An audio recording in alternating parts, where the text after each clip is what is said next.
आपकी party lead कर रही है, गौरव गोगोई लीड करेंगे, नॉर्थ ईस्ट के मेंबर ऑफ पार्लियामेंट। जब नंबर नहीं है तो क्यों लड़ने जा रहे हो, जब पता है कि हार दिख नहीं रही, लिखी हुई है। देखिए ब्रजेश जी, नो कॉन्फिडेंस मोशन का मकसद सरकार गिराना ही हर बार नहीं होता है।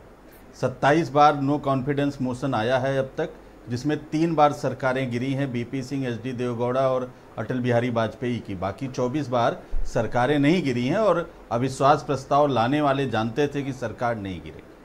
इस बार अविश्वास प्रस्ताव लाने का मकसद क्या है और इसकी पृष्ठभूमि क्या है? कांग्रेस पार्टी और इंडिया के सभी घटक दल इस बात की मांग कर रहे थे कि 80 दिनों से मणिपुर जल रहा है, वहाँ पर 100 से ज़्यादा बहन बेटियों के साथ नृशंस उनकी हत्या, बलात्कार जैसी घटनाएं हुई हैं और वहाँ का मुख्यमंत्री एन बीरेन सिंह हंसते हुए जिस तरीके से इन बातों का मजाक उड़ा रहा है, उसकी बर्खास्तगी की विपक्ष मांग कर रहा है।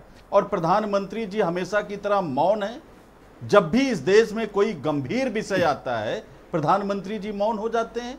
नोटबंदी में तो विदेश ही भाग गए थे, लोग लाइनों में मर रहे थे। किसान आंदोलन में 750 मौतों का प्रधानमंत्री जी ने इंतजार किया, तब एक दिन घड़ियाली आंसू बहाते हुए आके रोने लगे कि मुझे माफ कर दीजिए, गलती पर ये लास्ट अटेम्प्ट है आपका जी। इसके बाद कोई आपके पास टूल वेपन है नहीं लड़ने का? नहीं, लेकिन आप समझिए इस पे अब चर्चा होगी। प्रधानमंत्री जी और भारतीय जनता पार्टी के लोग जिस चर्चा से भाग रहे थे, बच रहे थे, अब वो चर्चा होगी। अब प्रधानमंत्री जी को भी सदन में बोलना पड़ेगा। इसकी एक डिमेरिट भी समझ लीजिए, ऐसा नहीं है कि ये चर्चा होगी तो यही आप ही लोग बोलोगे और ये मुंह में टेप लगाए बैठ। इनको आपसे ज़्यादा टाइम मिलेगा, इनकी स्ट्रेंथ बहुत है। हाँ ठीक है, अगर आप इनको 2 बार पटकोगे तो दिन में 8 बार ये आपको पटकेंगे सदन में। ब्रजेश इनकी स्ट्रेंथ ज्यादा, इनको टाइम अधिक मिलेगा। ये जी, समझे हो ना ये बात? आप समझिए, कैलकुलेटेड रिस्क है। हमारी संख्या के अनुपात में हमको भी बोलने को मिलेगा, लेकिन हम तो प्रधानमंत्री जी को बोलने की बात कर रहे थे कि प्रधानमंत्री जी मणिपुर पर अपना मुंह तो खोलें। इतने संवेदनहीन कैसे हो गए?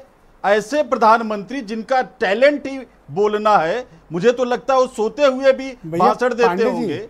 नो कॉन्फिडेंस का मतलब ये नहीं होता कि आप अकेले बोलोगे। नहीं, वो बोलेंगे, हम भी तो बोलेंगे, वो भी बोलेंगे। हम तो प्रधानमंत्री जी के वक्तव्य का मणिपुर पर यही तो उनसे डिमांड कर रहे थे, लेकिन वो बोलने को तैयार नहीं थे। जैसा अभी समीर जी कह रहे थे, 2 चीजों का जिक्र कर रहे थे। पहली बात, हम 267 नियम के तहत राज्यसभा में मांग कर रहे थे, क्या मणिपुर जैसी बड़ी घटना में जिसमें 142 से ज्यादा लोग मारे गए हैं, 60,000 से ज्यादा लोग विस्थापित हैं, 400 से ज्यादा लोग घायल हैं, 150 से ज्यादा महिलाओं के साथ बलात्कार हुए हैं, क्या ये सदन, ये देश जलते हुए मणिपुर के लिए जो भारत का हिस्सा है ब्रजेश जी, क्या उसके लिए 1-2 दिन चर्चा नहीं कर सकता? अच्छा, लास्ट क्वेश्चन ये है कि अब जब आपके सामने आपने ये स्वीकार कर लिया आपके पास नंबर नहीं है, यानी आप नो कॉन्फिडेंस को अप्रूव नहीं करा पाएंगे सदन से, तो यानी आप ये खुद कह रहे हैं कि आप ये चर्चा के लिए ला रहे हैं, करेक्ट?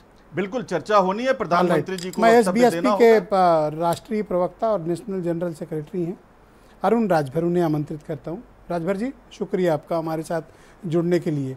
तो विपक्ष ने फाइनली एक मेगा स्ट्राइक की है सत्तारूढ़ दल पे, नो कॉन्फिडेंस मोशन। चर्चा होगी, अब तो बोलना पड़ेगा, अब तो भाग